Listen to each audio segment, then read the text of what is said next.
நம்ம எலெக்ஷனுக்கு முன்னாடி உள்ள சில விஷயங்கள் பேசணும். இப்ப வந்து ரிசல்ட் எல்லாம் வந்ததுக்கு அப்புறமா உள்ள சில விஷயங்கள் நடந்திருக்கு. அது நான் உங்ககிட்ட நான் கேட்கிறேன். சரியா மேம்? ஏன்னா இப்ப விஜய் சார் வந்துட்டாப்ல ஸ்டில் நவ் தொங்கு சட்டசபையா தான் இருக்கு. இன்னும் வந்து கூட்டணி கட்சிகள் தேவைப்படுது அப்படின்னு சொல்லும்போது இப்ப காங்கிரஸ் இணைஞ்சிருக்காங்க. அதுக்கப்புறம் யார் வருவான்னு பார்த்தா இப்ப சிலர் சொல்றாங்க இல்லப்பா ஏடிஎம்கே கிட்ட போயிருவாங்க. பிஜேபி வந்து விஜயை கண்ட்ரோல் பண்ண ஆரம்பிச்சிடும். பிஜேபி வந்து தமிழ்நாடுக்குள்ள என்ட்ரு ஆயிரும் விஜய் வச்சு அப்படின்லாம் சொல்றாங்க. இத மேம் எப்படி பாக்குறீங்க? உள்ள வந்துருமா விஜய் சாரை வச்சு பிஜேபி உள்ள வந்துருமா தமிழ்நாட்டுக்குள்ள? அது டூ ஏர்லி இல்ல. அது எனக்கு குவைட் ரொம்ப ஏர்லி அதை பத்தி சொல்றதுக்கு. இப்போ யாரு வருவாங்க, எந்த இப்போ விஜய் அண்ணாவோட மூவே எல்லாமே விஜய் அண்ணோட மைண்ட்ல தான் இருக்கும். இப்போ நீங்க பாத்தீங்கன்னா ஃபர்ஸ்ட் இது நான் இப்படி ஒரு மூவ் பண்ண போறேன்றதும் விஜய் அண்ணா தான் விஷுவலைஸ் பண்ணாங்க இல்லையா, நான் இப்படி பண்ண போறேன்.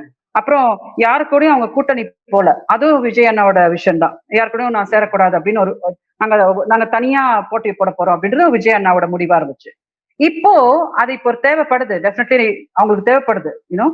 அப்போ காங்கிரஸ் வருமா பிஜேபி வருமா அப்படின்றது வந்து அது விஜயண்ணா தான் ரொம்ப புத்திசாலியா அதை செலக்ட் பண்ணணும். மொத்தத்துல நான் சொன்னல தம்பி, உங்களோட எக்ஸ்பீரியன்ஸ் நல்லா நீங்க அரசியல் அப்சர்வ் பண்ணீங்கன்னா மக்களுக்கு அஃபெக்ட் ஆகக்கூடாது. உங்களோட சாய்ஸ் இருக்கு இல்லையா, உங்களோட முடிவுகள் மக்களை வந்து அவங்க சஃபர் பண்ணிடக்கூடாது. அந்த இன்டெலிஜென்ஸும் இருக்கணும். நம்மளும் வந்து அததான் அது அரசியல்னு சொல்றது, பாலிடிக்ஸ்ன்றாங்க இல்லையா, அதான் அந்த கேம். ரொம்ப இது நீங்க ஏதோ பண்ண போகும்போது உங்க கட்சிக்காரங்க சஃபர் பண்ணக்கூடாது, இல்ல நீங்க எடுக்கிற முடிவு வந்து மக்கள் சஃபர் பண்ணக்கூடாது. இந்த மாதிரிலாம் ரொம்ப விஷயங்கள் இருக்கு.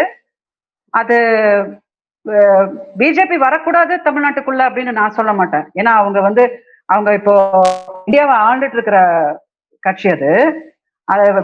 அது நேஷனல் பார்ட்டி வந்து இப்போ விஜய் நான் சப்போர்ட் பண்ணக்கூடாது அந்த மாதிரிலாம் எனக்கு too early to tell it. எது அண்ணாவுக்கு கம்ஃபர்டபுளா அவங்க ஃபீல் பண்றாங்களோ அதை அவங்க பண்ணட்டும். ஏன்னா மெயின் என்னதான் இருந்தாலும் விஜயனா தானே இருப்பாங்க, விஜயனா தான் அதை டிசைட் பண்ணிட்டு இருப்பாங்க.